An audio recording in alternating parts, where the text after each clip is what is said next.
Hello children, in today's video we are going to see about the changing phase of the earth, under which we are going to see in detail about the earthquakes. Let us move into the video. What are earthquakes? An earthquake is a sudden shaking of the earth's crust which lasts for a very short time. It is caused by a disturbance deep inside the earth's crust.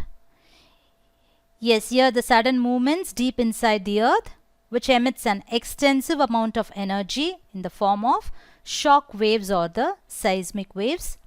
These waves move through the earth and above its surface and result in earthquakes. And as we all know, earthquakes are the worst of all natural disasters. They cause the buildings to collapse, rivers change course, loss of life and material is very high. Earthquakes under the sea can cause tsunamis. And this is the image of an earthquake which happened in the region the Sichuan in China in May 2008. An earthquake measuring 8.3 on the Richter scale.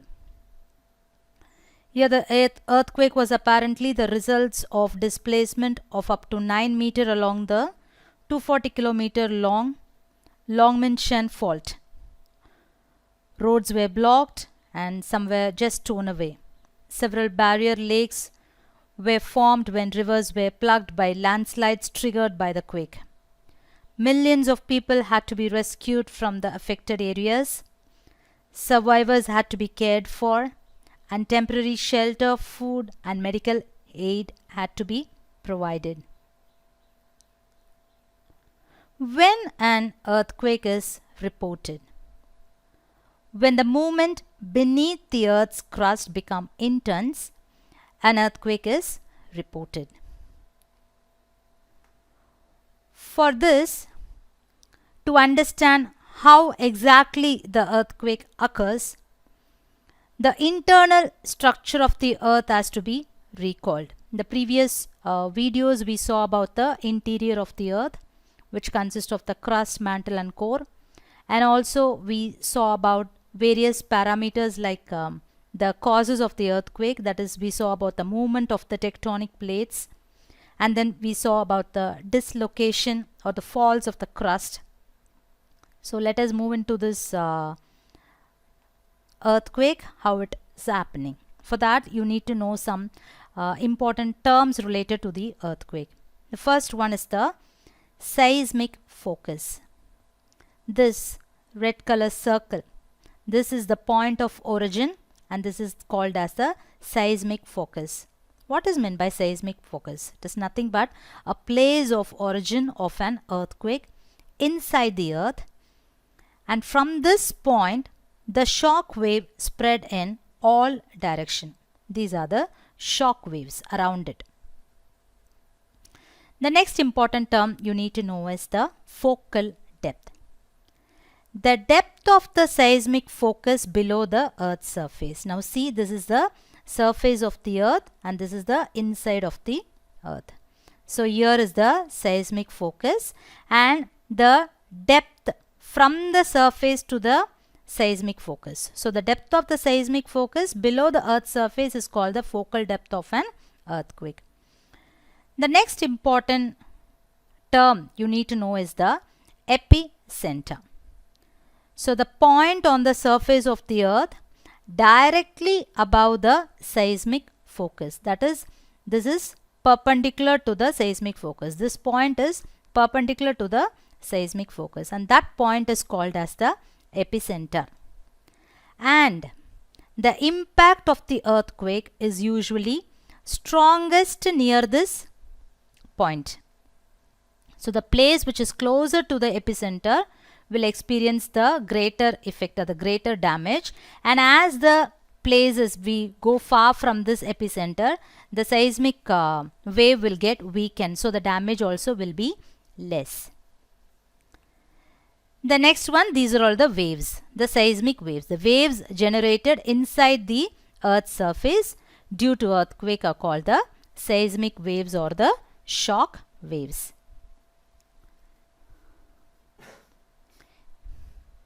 We saw about the seismic focus, epicenter, and we also saw the damage is greater. The places that are closer to the epicenter, the damage is less when the places that are far from the epicenter. The seismic waves are divided into two waves, that is the surface waves and the body waves. Surface waves are the waves that move or that travel across the surface of the earth, and the body waves are the waves that pass through the earth. In turn, it is divided into the primary wave and the secondary wave.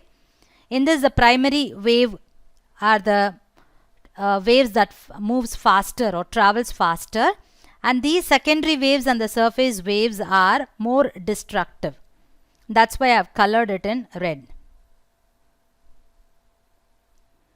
The next one, safety measures that need to be taken. Yes, earthquakes cannot be predicted. So what we need to do? There should be some safety measures which need to be taken. Some safety measures I have mentioned here. That is, the building rules need to be followed, like you should use the light construction materials like mud or timber is better than using the heavy construction materials where the seismic risky areas, that is highly seismic areas, and keep roofs as light as possible. In case the structure falls during the earthquake, the damage will not be much heavier. And all the buildings, especially the tall buildings, should have firefighting equipment in working order. Install outward opening doors, ensure that doors open easily. And during an earthquake, what you all can do, it is outside safety measures. You can move to an open area immediately. Move away from the buildings, trees, bridges, overhead electric cable lines. And if you are in the indoors, what you should do? Take shelter under a table and stay there till the shaking stops. If you manage to come out of your house, go to an open space like garden or a park where you will be safe. Turn off the power supply and gas supply. In the kitchen, move away from the refrigerator, cooking gas stove and overhead cabins. So these are all some measures you can take during an earthquake.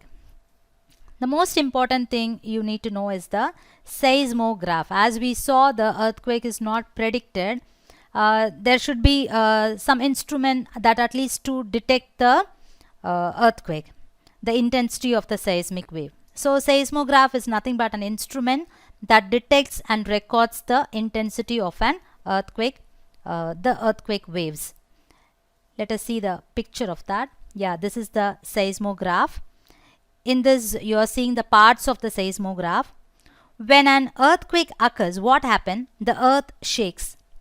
The base of the seismograph, this is fixed to the earth, also shakes. But the freely suspended bob of pendulum does not shake and remains in place. So this is how it works.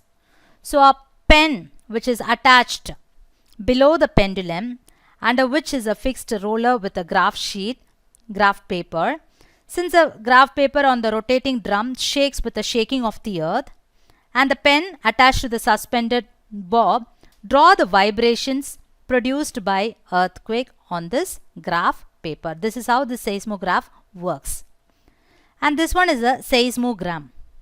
Seismogram is nothing but the graphical record of the intensity of the seismic waves. Okay. The next one is the Richter scale. What is meant by the Richter scale? The Richter scale is the best known scale for measuring the magnitude or the severity of the earthquake. The range of the Richter scale is from 0 to 10. This is devised by Charles F. Richter. That's why the name is also the Richter scale. Now we'll see the ranges. If it is below 4, it is considered as a mild tremor. Above 4 and below 6, it is considered as a moderate tremor. And more than 6, it is considered as a severe earthquake. As children, in this video, we saw about the earthquake in detail, how it is formed and how it is originated from the seismic wave and how the seismic waves are divided. And we also saw about the safety measures to be taken during an earthquake. And then we saw about the seismograph and seismogram, the differentiation, and also the Richter scale in detail. In the next video, we will see in detail about the volcanoes. Thank you, children.